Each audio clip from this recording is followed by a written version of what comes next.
Welcome to The Quest for the best PlayStation 3 game of all time, the series where I try to figure out which PS3 game is the best by playing and rating them, and in this episode we have...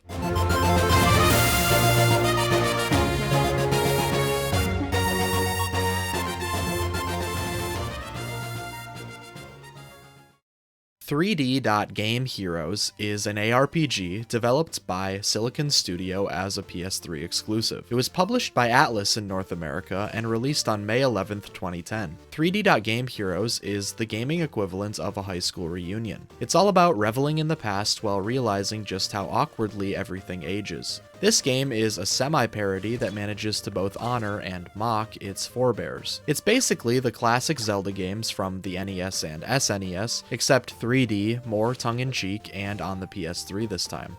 In the game, you're tasked with saving the kingdom from an evil villain, a plot almost as original as telling a grocery store cashier, "Well, I guess that means it's free," when an item won't scan at the register. The kingdom of Dotnia, once a 2D pixelated world, has transitioned into 3D graphics in order to attract more inhabitants. However, the kingdom is threatened by an evil dark king named Onyx, which leads the king of the land to seek a hero to wield a legendary sword and restore peace. The protagonist, customized by the player, embarks on a quest to retrieve 6 magical orbs guarded by different bosses to defeat the Dark King Onyx and save Dotnia. The game's lore plays homage to classic action-adventure RPGs, blending traditional storytelling with humor and self-aware elements. The game knows its cliché and plays into that as much as possible. Overall, I like the direction of the story and lore. Parody is a good way of turning something that is cheesy into something funny, and this is a perfect example of that.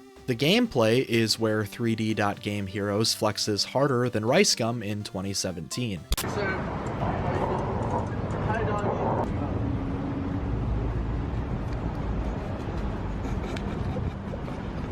The gameplay is simple and engaging. Usually melee combat needs to be more complex to make it good, but this game manages to stay simple while still being fun. The sword swing and stab is just as easy as pressing a button and aiming with the analog stick. Besides that, there is one other weapon slot that can be changed to different items and weapons, bound to a different button. That's the entirety of the combat. It's very easy to pick up immediately and have a lot of fun. The rest of the gameplay consists of exploring the open world, fighting enemies and bosses, delving into temples, and solving puzzles. The open world has some light Metroidvania mechanics, which makes it significantly more engaging than just running from point A to point B. The puzzles in the temples are fairly complex and satisfying to solve. The temples get significantly more complex as the game progresses. I didn't play through the whole game, but I got a pretty good impression of the level curve overall. It has solid and simple gameplay that most people can just pick up and have fun with, especially if you've ever played old school action RPGs. This game has an okay amount of content, but I would say content and replayability is a bit of a weak point. You'll be able to complete the game in about 18 hours, which isn't a lot of content. But 18 hours is 18 hours. The replay value isn't really there either. The build variety is almost non-existent for an RPG. There are 22 different swords to choose from, and the rest of the weapons and items are consistently used for exploration. The 22 different swords are all fairly similar without much uniqueness to really change up the gameplay. The point is, I can't really see many people doing multiple playthroughs of this game. The 18 hours is going to be a fun time, but that's about how much the average person will get out of it.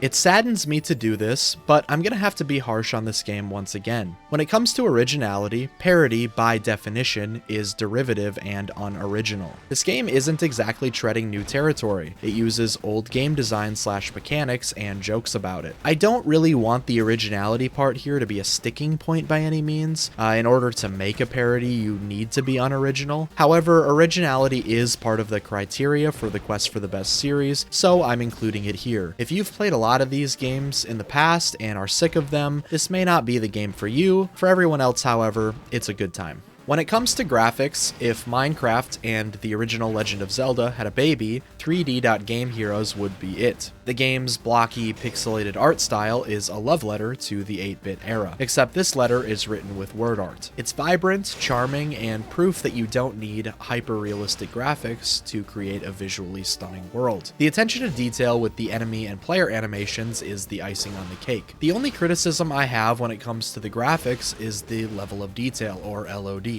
LOD. LOD is how some game designers are able to render faraway places while keeping a good frame rate. It basically just takes the textures from places that are far away and renders them at lower resolutions. At long distances, you can't really tell that a resolution is lower, and so it still looks pretty good. Dark Souls 2 is a good example of a game on the PS3 that implements LOD really well. You can look off into the distance and see very detailed and beautiful views while still having a good frame rate. 3D.Game Heroes has this feature, but oh boy, things that aren't even that far away get their resolutions completely stripped from them to the point where the background always looks like a big blur. As long as you keep your eyes on objects close by, the game looks good, but anything more than 10 feet from the character has a tendency to look really blurry.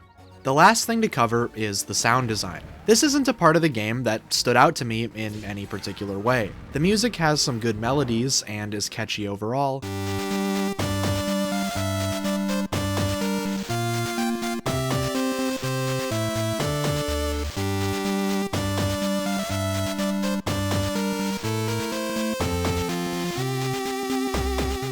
It's not quite up to par with the Legend of Zelda series in my opinion, but they didn't do a bad job by any means. The sound design in games is incredibly important, don't get me wrong, but I'm having trouble coming up with things to say about the sound design in this game. It's competent, but nothing spectacular. Kind of like a superhero whose only power is being able to telepathically control squirrels. Imagine him showing up to save the day, and all he does is summon 5 or 6 squirrels to mildly inconvenience the villain by nibbling on their shoes or crawling up their legs. While his intentions are noble, his impact on the fight against crime is, well, less than nuts. Anyways, 3D.Game Heroes, while not my favorite game on the PS3, is a gem that proves sometimes looking back is the best way to move forward. It's a game that combines the best parts of classic adventures with a modern twist, all while not taking itself too seriously. Whether you're a veteran gamer longing for the good old days, or a newcomer curious about the origins of this genre, the game offers something for everyone. For an overall score, it gets a 7.6 out of 10.